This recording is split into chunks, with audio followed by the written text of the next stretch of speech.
کہ آپ نے آپ کی کمیونٹی اور ہم سب نے لائک ملک پاکستان میں جو غیر مسیحی ہیں ان کا ایک پرومیننٹ کردار ہے.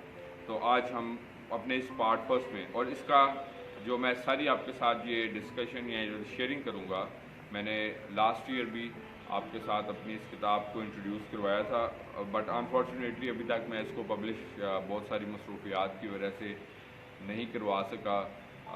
جیسا کہ آپ جانتے ہیں کہ میں بہت ساری اپنی کمیونٹی کے حوالے سے جو خدمات خدا کا شکر کرتا ہوں اس بات کے لیے، اور آئزک ٹی وی کا بھی، اس آئزک ٹی وی کا ایک بڑا امپورٹنٹ کردار ہے، میں سمجھتا ہوں کہ ہماری اس تعلیمی تحریک کو آگے بڑھانے میں. تو میں ان سب مصروفیات کی وجہ سے اس بک کو پبلش نہیں کر سکا، اور پیشے کے لحاظ سے بھی جبکہ ایڈوکیسی بی اٹ سیلف ایک فل ٹائم پروفیشن، اور اس کے ساتھ ساتھ پھر نیشن کو ایجوکیٹ کرنے کا جو کام کیا جا رہا ہے، اور اس کے ساتھ ساتھ پھر بہت ساری چیزوں میں. تو میں نے یہ کتاب جو ہے ایک ریسرچ کے بعد جو ہے تحریر کی اور اس کو کمپوز کیا، اور یہ کتاب جو ہے اگر آپ اس کو دیکھ سکتے ہیں تو یہ کتاب کا نام ہے contribution of minorities in strengthening of Pakistan. تو یہ کتاب میں نے تحریر کی مختلف لائک بکس کو، آرٹیکلس کو، انٹرنیٹ کی ریسرچز کو، اور ڈفرینٹ لوگوں کے ساتھ میٹنگس کے بعد میں نے اس کتاب کو کمپائل کیا. اور اس کے پیچھے میرا مقصد یہ تھا بیسکلی طور پر، یہ تقریباً 100 اور 100 اور آلموسٹ 35 بکس پیجز کی یہ کتاب ہے، اور انگلش میں نے تحریر کی ہے اس کو.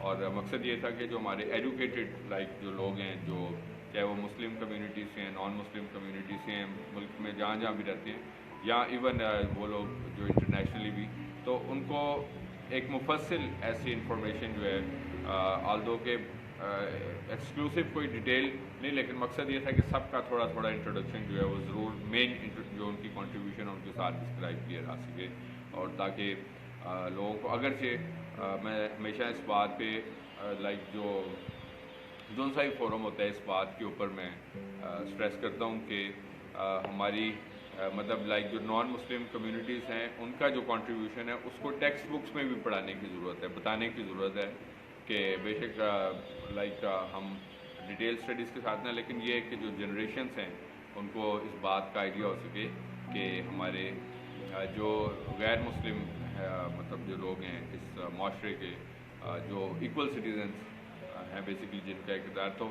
مطلب ان کے بارے میں بھی جان سکیں. تو یہ اس کتاب کا پرائمریلی طور پر مقصد تھا. تو پارٹ فرسٹ میں جیسا کہ میں نے آپ کو بتایا اسٹارٹ میں اپنے اس انٹروڈکشن میں بھی، کہ ہم نے 4 پارٹس میں اپنی اس ساری اسٹڈی کو جو ہے وہ ڈیوائڈ کی ہے آپ کی انلائٹمنٹ کے لیے. اور آج ہم فرسٹ پارٹ میں سیکھیں گے کہ پاکستان، تحریک پاکستان میں اگرچہ ہم بہت سارے سرگرم لوگوں کے نام پڑھتے ہیں، لیکن یہ ہے کہ مسلم مسیحیوں کا یا جو مائنورٹیزم کا، تو ہم 1947 تک کا جو ہے وہ صرف دیکھیں گے آج کے پروگرام میں کہ کیا کردار ہے. Just briefly you can say, because کہ ہمارا 30 منٹس کا پروگرام ہوتا ہے، اور پھر نیکسٹ ایپیسوڈس میں آپ کے ساتھ پھر جو ہماری جو سول فیلڈ میں اور پھر ملٹری فیلڈس میں جو ہمارے لوگوں کا کردار ہے اس کے بارے میں اسٹڈی کریں گے. تو آج ہم 1947 تک دیکھیں گے. سب سے پہلے ہم دیکھتے ہیں کہ اگر ہم اس کو جو تحریک پاکستان جس کو ہم پاکستان موومنٹ کہتے ہیں، تو اس میں 1936 کا میں ایک ریفرنس آپ کے ساتھ کوٹ کرنا چاہوں گا، 1936 کا. یاد رکھنا ہے کہ پاکستان بلکہ سب کانٹیننٹ، یہ پہلے 1947 سے پہلے یہ پاکستان، بنگلہ دیش اور انڈیا جو تھا، یہ تینوں ملک ایک خطہ تھے جس کو ہم سب کانٹیننٹ یا یہ پورا ہندوستان کہلاتا تھا. انفیکٹ اگر ہم اس کو نیم اگر ہم ریکگنائز کرنا چاہیں تو یہ پورا ہندوستان کہلاتا تھا برصغیر، جس کو ہم کامن ورڈس میں انڈین سب کانٹیننٹ بھی کہتے ہیں بیسکلی، لیکن وہ انڈیا کے نام سے ریکگنائز کیا جاتا تھا. اور پھر 1947 میں پاکستان اور انڈیا جو ہے وہ سیپریٹ ہو گئے، اور پھر 1971 میں بنگلہ دیش جو کہ پاکستان کا حصہ تھا 1947 میں وہ سیپریٹ ہو گیا. تو پھر یہ لیٹر آن 3 حصوں میں ڈیوائڈ ہو گیا. تو 1936 کا تو پہلا ایکٹ جو انڈین سب کانٹیننٹ میں فارملی طور پر پروملگیٹ کیا گیا یا امپلیمنٹ کیا، اس کو ہم انڈین ایکٹ 1935 کہتے ہیں، جو کہ 1937 میں جا کے امپلیمنٹ ہوا تھا. بنا وہ 1935 میں تھا، اور لیکن وہ امپلیمنٹ ہوا 1937 میں. تو یہ اتنا امپورٹنٹ ایکٹ ہے کہ پاکستان کا جو ابھی والا امپلیمنٹڈ آئین ہے 1973 کا، تو اس میں بھی مطلب جو کچھ شکیں جو ہے وہ 1937 کے کانسٹیٹیوشن سے جو ہے وہ لی گئی ہیں. تو 1936 میں جب الیکشنز کنڈکٹ ہوئے تھے، 1935 اور 36 میں سب کانٹیننٹ میں الیکشنز کنڈکٹ ہوئے تھے، اور اس میں مسلم لیگ جو تھی وہ بیڈلی اس کو ڈیفیٹ ہوئی، اور پھر انہوں نے اپنی اسٹرگل کو جو ہے وہ جاری رکھا اس کے باوجود جو ہے. اور کانگریس اور مسلم لیگ جو تھے وہ دونوں اپنی پورے سوئنگ میں تھے اور اپنی پورے جوش و جبر میں تھے. تو جوشوا فضل الدین جو تھے یہ ایک ایجوکیشنسٹ تھے، اور آگے چل کے ہم جوشوا فضل الدین کے بارے میں مزید دیکھیں گے کہ انہوں نے جو 4 ووٹس کے بارے میں اکثر کہا جاتا ہے کہ پاکستان جو ہے وہ 4 مسیح ووٹوں سے یا نان مسلم ووٹ سے ہمارے وجود میں، تو اس میں بھی جوشوا فضل الدین کا ایک امپورٹنٹ کردار ہے. تو جوشوا فضل الدین جو تھے وہ بیسیکلی ایک ایجوکیشنسٹ تھے اور کالمس وغیرہ بھی لکھتے تھے، اور انہوں نے اپنی مطلب نیوز پیپر کالم میں 22 جولائی 1938 کو مینشن کیا کہ پاکستان ایک سیپریٹ کنٹری ہے بیسیکلی، جس کے لیے ہم سب جدوجہد کر رہے ہیں مسلم لیگ کے ساتھ مل کے. By no means part of India, اور پاکستان جو ہے چونکہ اس کا نام جو تھا وہ 1930s میں چودھری رحمت علی کے وسیلے سے ہمارے وجود میں آ چکا تھا کہ پاکستان اس کا نام رکھا جائے گا. جب قائد اعظم نے فرسٹ اسپیچ کی الہ آباد کے مقام پر، اور جب کہا جاتا ہے کہ اس کا خواب جو ہے وہ علامہ اقبال نے دیکھا، تو وہ بیسکلی انہوں نے 1930 کی اسپیچ کا ریفرنس دیے رہتے ہیں، جب انہوں نے الہ آباد کے مقام پر اسپیچ کی کہ اب اس مطلب خطے میں اکٹھے رہنا جو ایک مشکل کام ہے. تو پھر اس وی این کے رسپانس میں جو چودھری رحمت علی تھے انہوں نے پاکستان کا نام جو تھا وہ تجویز کیا تھا، اور اس کے بعد جو ہے یہ تحریک بن گئی بیسکلی پاکستان کی. اور اس میں جو ہے انہوں نے مینشن کیا کہ نو مین جو ہے ہم انڈیا کا حصہ ہیں and it has a different civilization, اور ہماری سویلائزیشن ڈفرنٹ ہے. اور اس کے بعد پھر 1939 میں جو یوم نجات منایا گیا، انگریزوں نے جب اعلان کر دیا کہ وہ اس علاقے سے جب آپ جانتے ہیں کہ تقریباً 90 سال تک انگریز جو تھے اس خطے پر قابض تھے. 1857 میں انہوں نے جنگ آزادی جیتی، خیر وہ اس خطے میں اس سے بہت پہلے آ چکے ہوئے تھے، لیکن فارملی طور پر انہوں نے جو اپنی حکومت قائم کی تھی جنگ آزادی میں مغلیہ سلطنت کو شکست دینے کے بعد، تو وہ 90 سال تک 1857 سے لے کے 1947 تک قابض رہے. اور پھر 1939 میں ورلڈ وار لگ گئی، اور جب انگریز مطلب رولرز تھے جب وہ ان وارز میں انوالو ہو گئے، تو پھر ظاہر ان کے اوپر اپنے ملک کو بھی سنبھالنا اور اس کے ساتھ ساتھ ان وار کی ایکٹیویٹیز کو بھی لک آفٹر کرنا، تو یہ ایک بڑا چیلنج بن گیا. اور 1939 جس سال میں دوسرے جنگ عظیم شروع ہوئی، تو انہوں نے فارملی طور پہ اناؤنس کیا کہ وہ یہ خطہ چھوڑ دیں گے، اور دونوں بڑی جماعتوں سے کانگریس اور مسلم لیگ سے بولا کہ آپ اپنے اپنے معاملات میں وہ طے کر لیں کہ آپ نے کن گراؤنڈس کے اوپر جو ہے وہ سیپریٹ کنٹریز جو ان کو رن کرنے ہیں. تو اس خوشی پہ مسلم لیگ نے یوم نجات منایا کہ جب یہ اناؤنسمنٹ کی گئی، اور اس میں جو نان مسلمس تھے انہوں نے بڑھ چڑھ کر حصہ لیا. اور پھر 23 مارچ 1940 کو اسی سے اگلے سال جب مشہور قرارداد پاکستان پیش کی گئی، مینار پاکستان تو خیر لیٹر آن بنا، اور اقبال پارک لاہور میں جب بڑا فیمس واقعہ آپ 23 مارچ مناتے ہیں، تو پاکستان ریزولوشن جب پیش کی گئی تو اس میں بھی ہزاروں کی تعداد میں لوگوں نے شرکت کی مختلف شہروں سے. اور اس میں خاص طور پر جو سینکڑوں مسیحی تھے بلکہ ہزاروں کے حساب سے، انہوں نے اپنے جو لیڈرز تھے جن کے فالوورز بھی تھے، تو ان کی قیادت میں جو ہے وہ اس پاکستان ریزولوشن میں بڑھ چڑھ کر حصہ لیا، جس میں Dewan Bahadur S P Singha, C Gibbon, R A Gomes, S S Albert, Fazal Elahi, Alfred Prasad اور ڈفرینٹ اور ریناؤنڈ لیڈرز تھے جن کی قیادت میں پاکستان ریزولوشن کو کامیاب بنانے کے لیے اور ایک بڑا میسیج دینے کے لیے کہ ہم ایک سیپریٹ وطن جو ہے اس کو حاصل کرنا چاہتے ہیں. تو پاکستانی جو نان مسلمس تھے جو اس خطے کے لیے اسٹرگل کر رہے تھے، تو انہوں نے حصہ لیا. اس کے بعد 20 نومبر 1942 کو قائد اعظم نے مسیحیوں کی طرف سے منعقد کیا ہوا ایک بڑا پروگرام تھا، اسی جدوجہد کا حصہ تھا جو قیام پاکستان کے لیے کی گئی.